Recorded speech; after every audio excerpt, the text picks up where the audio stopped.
नमस्कार दोस्तों, मैं अंकुर उपाध्याय स्वागत करता हूं आप सभी का आपके अपने YouTube channel share market analysis में।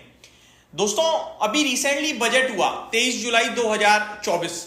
जब फाइनल बजट आया सामने तो टैक्सेस को लेकर बहुत ज्यादा छेड़खानी हुई, चाहे वो कैपिटल मार्केट के हो या फिर वो कहीं भी इन्वेस्टमेंट के हो। जिसमें एक आपका रियल एस्टेट पे टैक्स को लेकर बदलाव हुआ, वो ये था कि जो बेनिफिट आपको इंडेक्सेशन का मिलता था टैक्स रियल एस्टेट में, वो खत्म किया गया।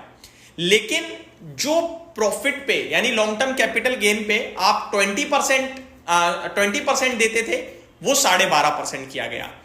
जिसके बाद काफी बवाल भी मचा कि ये छेड़ने की क्या जरूरत थी और इंडेक्सेशन को नहीं हटाना चाहिए था। अगर इंडेक्सेशन हट रहा है तो ये 20% से 12.5% जरूर हो रहा है, लेकिन एक्चुअली में एक प्रॉपर्टी बायर को ज्यादा टैक्स पे करना पड़ रहा है। ये सारी चीजें सामने आई तो सरकार ने कल एक नई अनाउंसमेंट करी है। गवर्नमेंट ने कहा है कि अगर आपने 23 जुलाई 2024 यानी कि जो बजट था अभी फाइनल बजट, उससे पहले जो भी प्रॉपर्टी परचेज करी है, आपके पास ऑप्शन है। आप चाहो तो पुराने वाले टैक्स में आ जाओ यानी इंडेक्सेशन ले लो और 20% कैपिटल गेन टैक्स दे दो, या नए वाले में आ जाओ, इंडेक्सेशन छोड़ दो और 12.5% का टैक्स दे दो। यानी आपके पास ऑप्शन है। और 23 जुलाई के बाद जो खरीद रहे हैं उन्हें नया टैक्स ही फॉलो करना है, यानी कि 12.5% देना होगा long term capital gain tax. बहुत सारे लोगों को बहुत सारे अभी भी कंफ्यूजन होंगे। देखो, अगर आपका सबके पास एक घर होता है और नहीं होता तो उसकी उम्मीद होती है कि भैया मैं ले पाऊं, तो ये समझना जानना बहुत जरूरी है। और जो शेयर बाजार का बंदा है वो कहीं ना कहीं रियल एस्टेट में इन्वेस्टमेंट के बारे में भी सोचता है।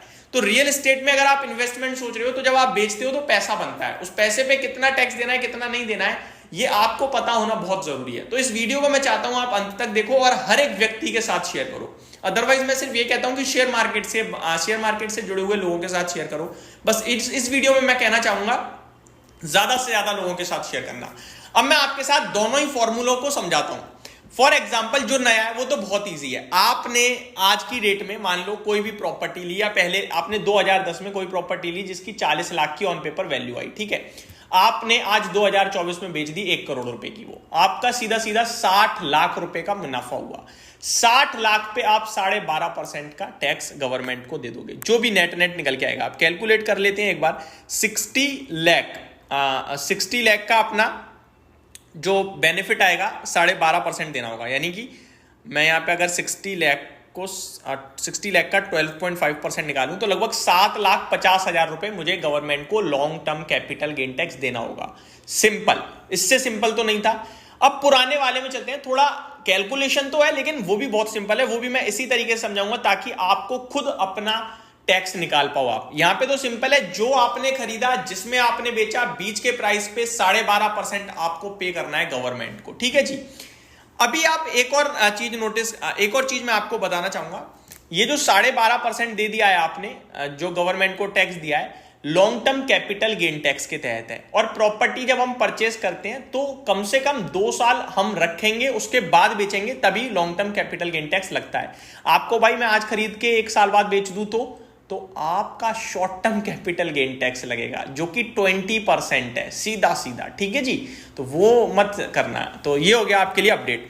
तो 2 साल के बाद अगर आप कोई भी प्रॉपर्टी बेचते हो उस पर long term capital gain tax लगता है, और नए फॉर्मूले नए टैक्स के तहत ये 12.5% का डायरेक्ट टैक्स हो गया, ठीक है जी।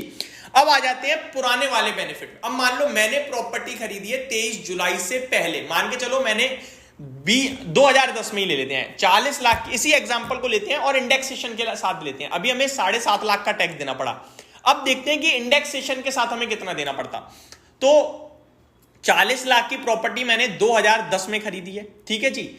इसके लिए मुझे सबसे पहले तो चेक करना होगा CII यानी कि cost inflation index. Cost inflation index ये एक ऐसी इंडेक्स है जो 2001 के बेस को लेकर कंसीडर की गई है, जहां पे सरकार बोलती है कि आपके एसेट पे इतना इन्फ्लेशन बढ़ रहा है तो आप उतने को एडजस्ट कर सकते हो।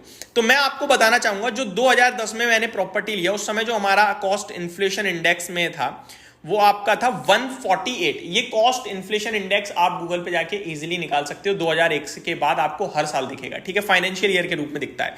तो 2010 में कॉस्ट इन्फ्लेशन इंडेक्स था 148 और अभी करंटली ट्रेड कर रहा है जो आपका है 363, तो सबसे पहले तो 148 को मैं 363 से डिवाइड कर दूंगा। तो मैं ये करता हूं, 363 को मैं डिवाइड करूंगा 148 से, तो मेरा आएगा 2.45। अब 2.45 को मैंने इनटू करना है, किससे करना है, जो मेरी एक्विजिशन थी। मेरी एक्विजिशन कितने की थी प्रॉपर्टी, 40 लाख की। तो 40 लाख को मैं इंटू करूंगा 2.45 से, तो 2.45 इंटू 40 लाख करेंगे अगर हम, तो ये हमारी वैल्यू निकल के आएगी दोस्तों 98 लाख रुपीस की। कितनी, 98 लाख की। और मैंने बेची कितने में थी, 1 करोड़ की, तो मुझे केवल 2 लाख रुपए का फायदा हुआ। कितना, 2 लाख रुपए का।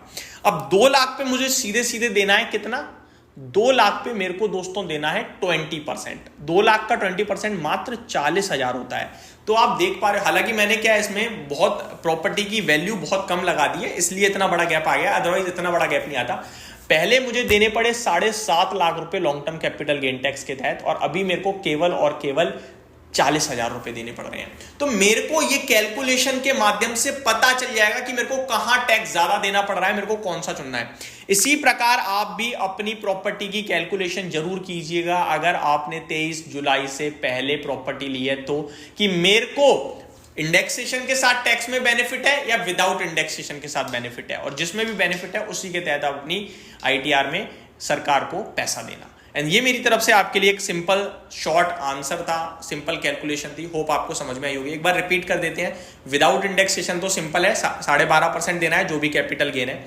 इंडेक्सेशन में आपको CII कॉस्ट इन्फ्लेशन इंडेक्स पे जाना है, जिस ईयर में आपने परचेस किया है और जिस ईयर में आप बेच रहे हो, तो जिस ईयर में आप बेच रहे हो उसको, जिसमें खरीदा है उससे डिवाइड करना, जो अमाउंट आएगा उसको इनटू करना बाइंग प्राइस से, जो प्राइस निकल के आएगा फिर वो परचेजिंग प्राइस हो गई, और जिसमें बेचोगे वो सेलिंग प्राइस है। इन दोनों के बीच का जो डिफरेंस है वो आपका गेन है, और उस गेन पे आपको 20% का टैक्स देना है।